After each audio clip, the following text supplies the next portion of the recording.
अस्सलाम वालेकुम। दोस्तों, अल्लामा साहब कहते हैं कि इंजीनियर मिर्ज़ा को घेरो किसी तरीके से इसको सामने बिठाओ, इसको बिना बताए चुपके से, और फिर मैं इसकी इल्मियत सबके सामने लाऊंगा। लेकिन हुआ क्या?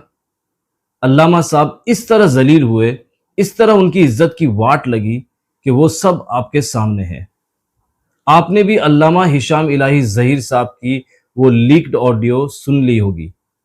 चलिए एक बार ये वीडियो देखते हैं, फिर आज मैं आपके सामने प्रैक्टिकली और डीपली जो हकीकत है वो आपके सामने रखूंगा इंशाअल्लाह। अभी तक तो आपने देखा होगा कि ऊपरी तौर पर लोग इस मुनाजरे के टॉपिक पर बात करते हैं, लेकिन आज मैं इसको तरीके से एक्सपोज करूंगा इंशाअल्लाह। जो दुख की बात हुई वो ये थी कि अलामा हिशाम साहब से जब मैंने राब्ता किया, मैंने उनको बताया कि अलामा साहब ये आपकी ही ख्वाहिश पर हुआ था प्रोग्राम।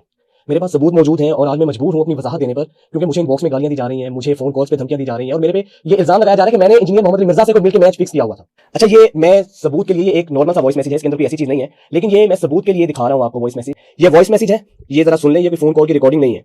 इसमें देख लें कि अलामा साहब क्या कह रहे हैं। नहीं, मिर्जा को किसी तरह कह रहे हैं, उसको बगैर बताए मुझे बुला ले किसी दिन। मैं ये चाहता हूँ कि एक दफा यार उसकी हकीकत लोगों के सामने खोल दूं, उसकी इल्मियत की।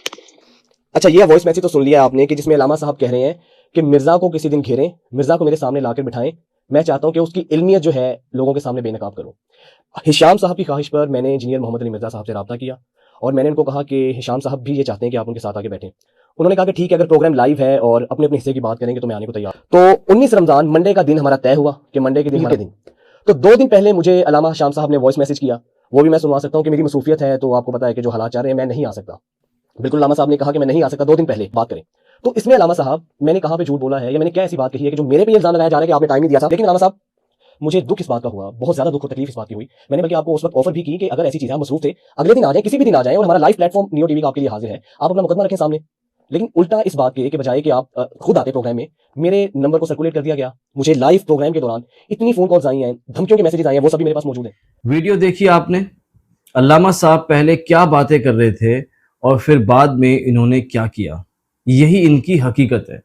खैर, पहले ये मुनाजरे का जो टॉपिक है इसको मैं तरीके से एक्सपोज कर दूं, फिर मैं अल्लामा हिशाम इलाही ज़हीर साहब के बारे में बात करूंगा।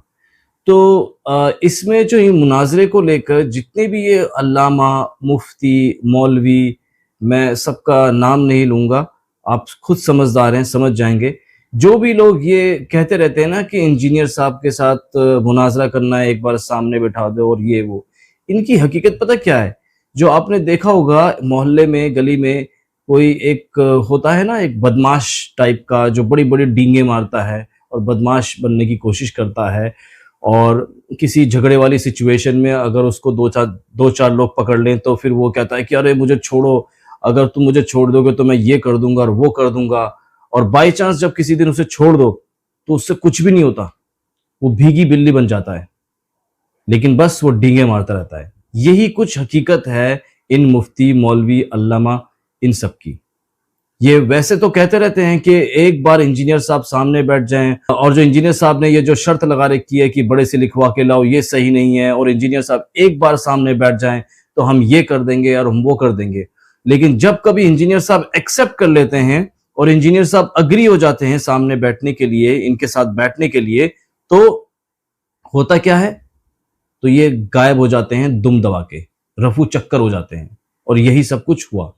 और ये बात जो मैं कर रहा हूँ सिर्फ ऐसे ही नहीं कर रहा हूँ, मैं इसके प्रूफ भी देता हूँ आपके सामने कुछ। सबसे पहले मुफ्ती तारिक मसूद साहब जेलम अकेडमी पहुंच गए थे, और उसके बाद जो कुछ हंगामा हुआ, बहरहाल उस टाइम पुलिस का प्रेशर था, इस वजह से मिर्जा साहब ने रिस्पॉन्स नहीं दिया या कुछ और था, जो कुछ था, खैर उस बात को छोड़ो।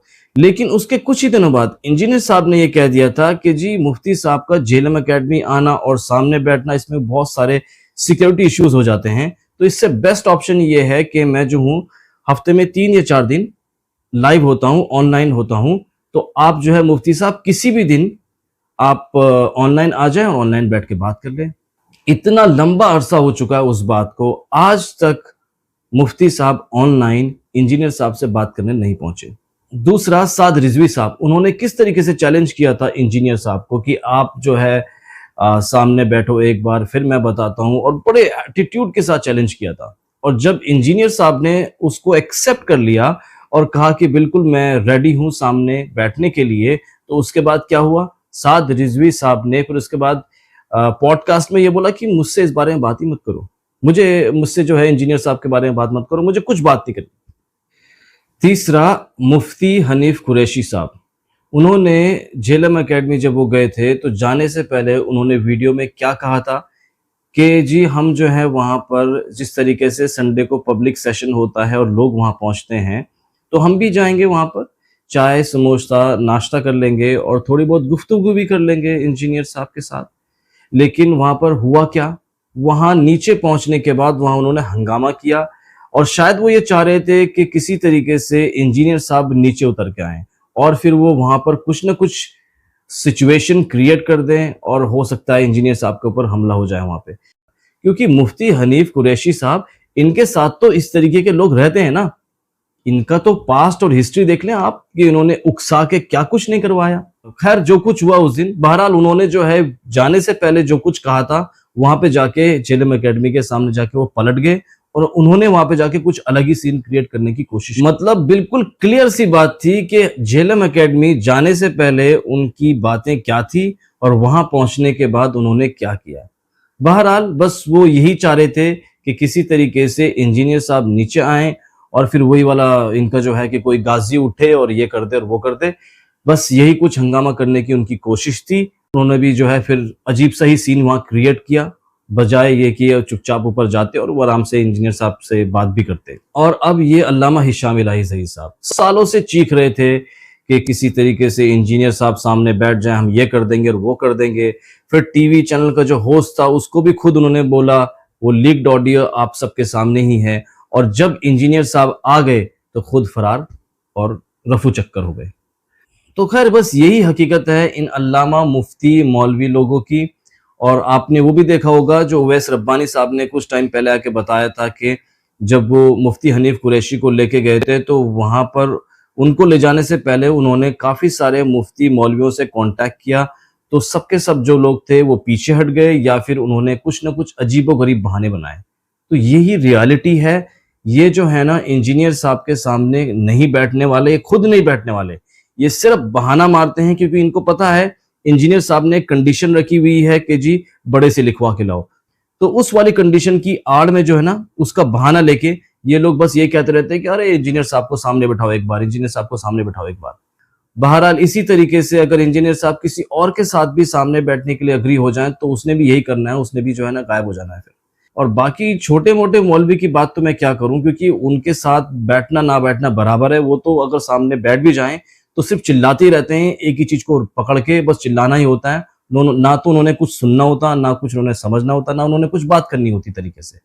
तो मैं तो बिल्कुल ये कहूंगा कि ये सब जो अल्लामा मुफ्ती मौलवी ये लोग हैं, ये सिर्फ बोलने के शेर हैं और हकीकत कुछ और ही है, रियलिटी कुछ और ही है। बाकी आपको क्या लगता है, आप भी जो है अपनी राय बताएं कमेंट्स में और चैनल को भी जरूर सब्सक्राइब कर लें। बाकी दुआओं में जरूर याद रखिएगा। अस्सलामु अलैकुम व रहमतुल्लाहि व बरकातुहू।